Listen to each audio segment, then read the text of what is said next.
देश में न हिंदू खतरे में है, न मुसलमान, न सिख, न ईसाई, न जैन, न बौद्ध, न ब्राह्मण, न क्षत्रिय, न वैश्य, न शूद्र, न दलित, न आदिवासी, वनवासी, न एससी एसटी। देश में खतरे में है देश का बचपन। कुछ लोग देश का बचपन का इस्तेमाल कर रहे हैं आंदोलन में।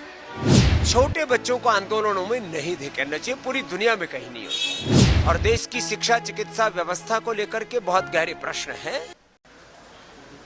देश में न हिंदू खतरे में है, न मुसलमान, न सिख, न ईसाई, न जैन, न बौद्ध, न ब्राह्मण, न क्षत्रिय, न वैश्य, न शूद्र, न दलित, न आदिवासी, वनवासी, न एससी एसटी। देश में खतरे में है देश का बचपन, देश की जवानी,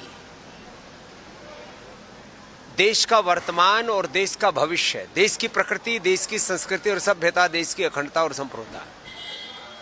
इसलिए मैं इस समय सबसे बड़ा कोई देश का मुद्दा मानता हूं तो ये कि देश का बचपन कैसे बचे। कुछ लोग देश का बचपन का इस्तेमाल कर रहे हैं आंदोलन में। यदि देश का बच्चा जो भी प्राइमरी स्कूल में पढ़ रहा है, आप उसको आंदोलन में धकेल देंगे तो बच्चे पढ़ेगा कब? उसको पता ही नहीं कि आंदोलन क्या होता है।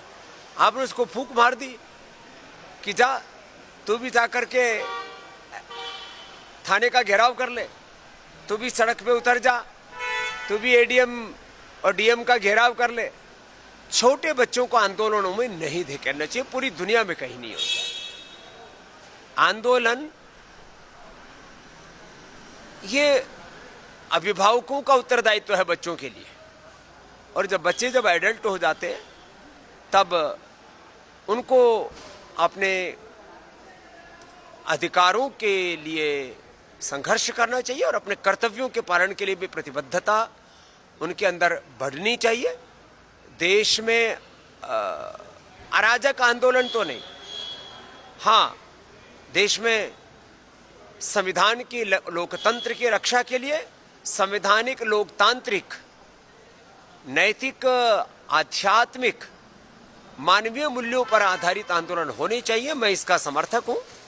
आंदोलन के नाम पर अनार्की, अराजकता भी नहीं होनी चाहिए और बच्चों का आंदोलन में इस्तेमाल नहीं होना चाहिए। हाँ, इतना जरूर है कि देश की शिक्षा की, चिकित्सा की सही दिशा होनी चाहिए और देश की शिक्षा चिकित्सा व्यवस्था को लेकर के बहुत गहरे प्रश्न हैं, उनका समाधान होना चाहिए। और ये मैं मानता हूं कि इसमें सरकारों का भी बहुत बड़ा उत्तरदायित्व है, लेकिन इसमें यह भी मानता हूं कि ये व्यक्ति केंद्रित व्यवस्था नहीं है। किसी एक पक्ष या प्रतिपक्ष के, किसी एक व्यक्ति के सामर्थ्य की बात नहीं है कि वो पूरे देश की व्यवस्था बदल सके। इसके लिए 3 स्तर पर जागरूकता चाहिए।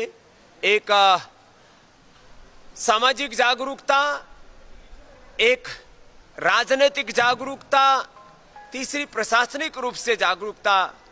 जो लोग बड़े उत्तरदायित्वों में हैं उन सबको सामूहिक रूप से समझना होगा कि देश के सामने जितने भी बड़े प्रश्न हैं, बच्चों को लेकर के, युवाओं को लेकर के, नौकरियों को लेकर के, देश के भविष्य को लेकर के, प्रकृति पर्यावरण को लेकर के, सभी दिशाओं से देश को उन्नत बनाने के लिए सभी लोगों को पुरुषार्थ करना पड़ेगा।